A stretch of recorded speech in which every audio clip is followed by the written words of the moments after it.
Hi everyone, we're continuing to look at Philip Yancey's book on prayer.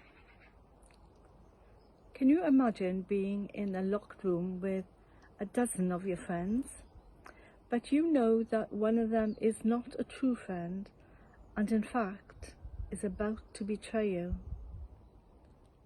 You know that there are Roman soldiers and temple guards outside and maybe wanting to arrest you. Maybe there is a sense of foreboding, a sense of forces of evil ready to oppose you. Maybe a sense of eternity. This is what it might have been like for Jesus on that Thursday night. And yet, it is his disciples that he prays for, not himself. He says, "My prayer is not that you take them out of the world, but that you protect them from the evil one."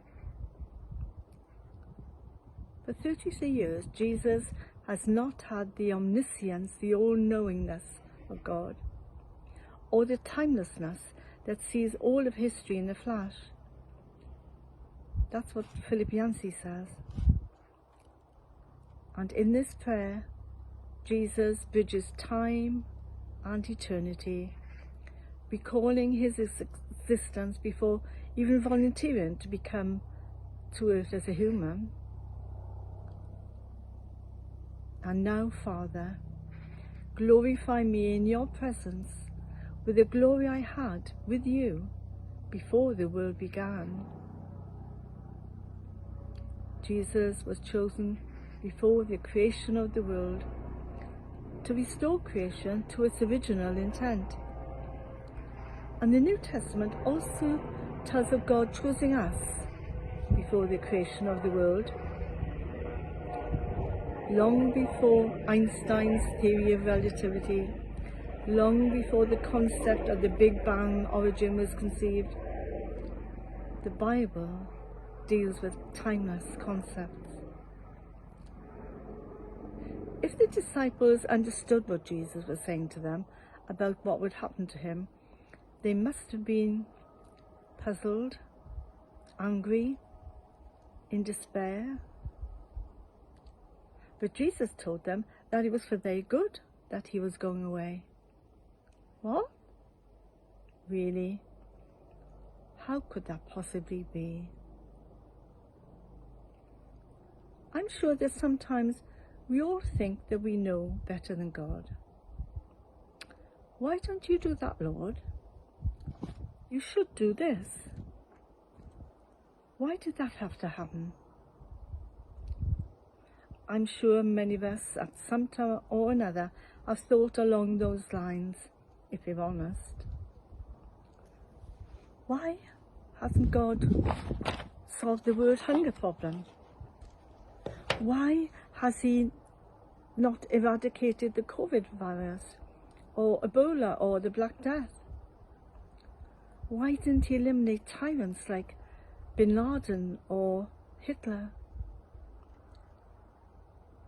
Instead, God sent his son to live in a remote corner of the world for a few years.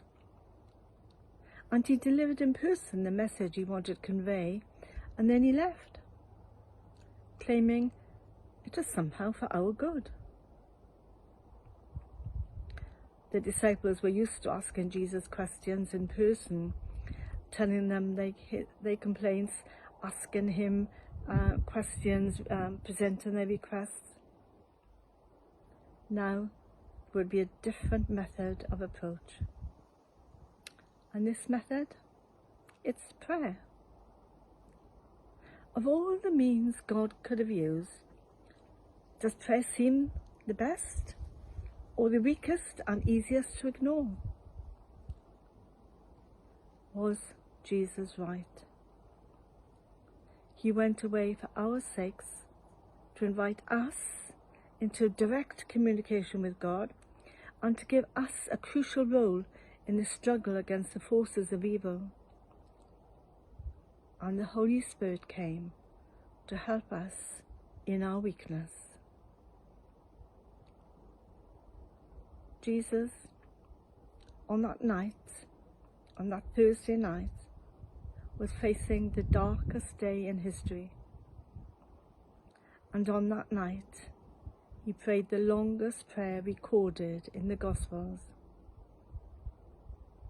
There must be a connection, don't you think?